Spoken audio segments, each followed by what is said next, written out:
Olá pessoal, e hoje o nosso assunto será arcadismo. Pois é, vamos abordar esse tema tão interessante que é o arcadismo, depois de termos visto já alguns pontos importantíssimos sobre o barroco.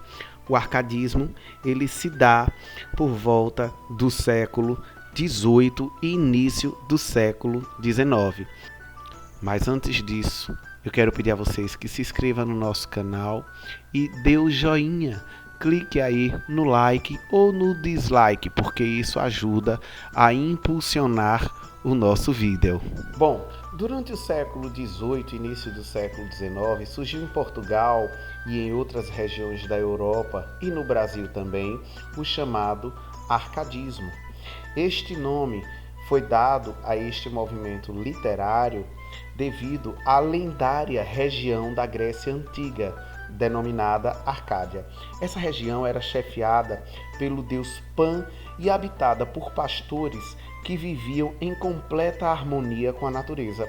Os poetas deste lugar procuravam recuperar os vínculos entre a poesia e as suas origens clássicas. Os poemas, em um cenário campestre, muitas vezes com personagens da mitologia greco-romana, assinavam as obras usando pseudônimos de pastores. Para quem não lembra o que são os pseudônimos, são nomes que você atribui aos personagens quando não deseja colocar o seu próprio nome enquanto autor. O arcadismo também era conhecido como neoclassicismo. Agora vamos falar um pouquinho sobre o contexto histórico. No século XVIII, pessoal, ocorreram a Revolução Gloriosa e a Revolução Industrial, ambas na Inglaterra.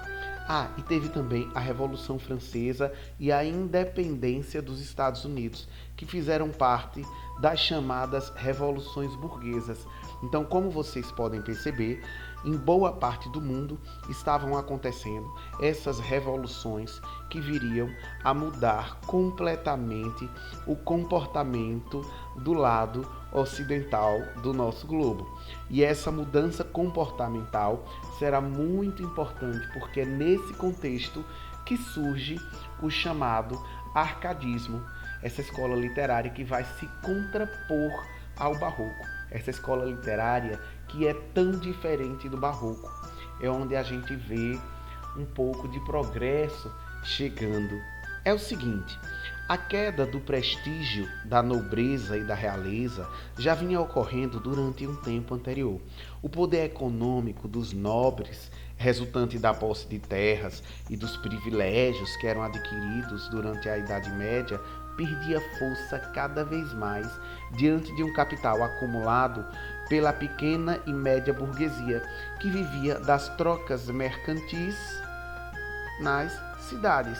Então, como vocês podem perceber, a burguesia era diferente da nobreza e da realeza, porque a burguesia representava, simbolizava justamente aqueles comerciantes que conseguiram juntar suas riquezas, juntar seu dinheiro e, com isso tudo, alcançar uma posição social mais privilegiada, diferente da realeza, diferente da nobreza, que já vinha com seu poder desde sempre, passado de geração em geração. Então, é um novo grupo que chega ao poder, é um novo grupo que toma a força de tudo, toma conta do mundo, começa a mandar em todo o sistema administrativo e cultural, consequentemente, da sociedade. Tá? Ainda falando sobre, como eu falei do contexto histórico, ainda falando sobre o contexto cultural, eu devo dizer o seguinte, que a burguesia passava a ter o contato com livros, quadros, peças teatrais, obras musicais, enfim, todo esse tipo de cultura, né? Outro motivo de pensamento também se difundia pela Europa nesse grande momento de explosão cultural. Era o chamado iluminismo. Quando vocês ouvem falar em iluminismo, o que é que vem à cabeça de vocês? Luz. Se você falou luz, então você acertou. Iluminismo significa iluminar, trazer a luz, trazer o conhecimento a toda uma sociedade. Os iluministas defendiam a divulgação do saber humano acumulado ao longo da história, assim como a melhoria das condições de vida e o ideal de progresso conduzidos pelas nações governamentais. Os iluministas rejeitavam a arte barroca. É justamente isso que eu falei. O arcadismo simboliza a oposição ao barroco. A quebra é o novo momento cultural. Mais de 100 anos se passaram e com isso veio uma nova geração trazendo novas ideias, um novo conceito de vida, uma nova forma de viver. A luz, que era tão aclamada e defendida no iluminismo, representava o saber, o conhecimento que os iluministas julgavam ser possível alcançar por meio da razão.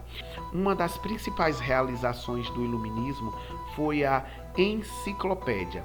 A enciclopédia, gente, foi uma obra que reuniu todo o saber humano acumulado até então em todas as áreas do conhecimento.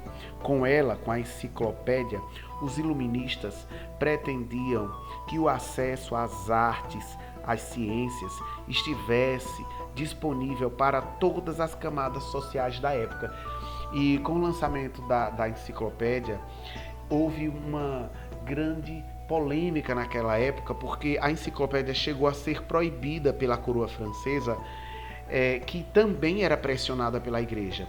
Superadas as dificuldades, a obra, a enciclopédia, foi um grande sucesso e abriu caminho para outras publicações do gênero no mundo inteiro. Sobre o contexto literário, podemos dizer que uma obra literária é feita para ser lida e atingir um certo tipo de leitor. Então, toda a produção literária, ela é intencionalmente produzida com um determinado objetivo, tá? Então, esse era o grande objetivo da turma do arcadismo, fazer com que o conhecimento chegasse a todos. A poesia árcade, produzida por esses escritores, apresentava diferentes formas: a lírica, a épica e a satírica. Na poesia lírica, essas variações faziam parte do conjunto da chamada poesia pastoril, aquela poesia que destacava a vida no campo, o homem em contato com a natureza, aquela coisa lírica, aquela coisa lenta, bucólica, né? Na poesia épica, o que acontece? A gente tem a continuidade da época camoniana, então há uma inspiração na poesia ou na escrita no estilo camoniano. Já na poesia satírica, como o próprio nome já diz, nós temos um conteúdo satírico que desenvolvia a crítica à sociedade da época. Bom, pessoal, os árcades reuniam-se em frequência nas academias. As academias eram agremiações de escritores. Como em momentos anteriores, a literatura estava presente nos salões, nas festividades e mesmo no cotidiano das classes mais ricas. É claro que o público leitor daquela época nem se comparava ao público leitor de hoje, né? Hoje nós temos a época da internet, a era da tecnologia, mas mesmo antes disso, nós já vínhamos de uma geração em que praticamente toda a população era minimamente alfabetizada, diferente daquela época, tá? E agora vamos falar um pouco sobre as características, algumas características, especificamente aqui vou falar de 5 características do arcadismo, porque ele se opôs aos exageros do barroco e voltou-se para a tradição clássica. Esses temas, como eu falei aqui, podem ser chamados de lugares comuns. Então, vejamos quais são eles, quais são esses temas. Bom, nós temos inicialmente o Fugere Urbem, que significa a fuga da cidade. A turma do arcadismo prezava pela valorização da vida simples e tranquila no campo, em oposição aos hábitos cada vez mais urbanos. Nós sabemos que as sociedades se desenvolviam e as cidades cresciam com tudo isso. Mas o arcadismo trazia consigo a defesa desse estilo de vida simples, através da vida no campo, através da fuga da cidade, chamada de Fugere Urbem.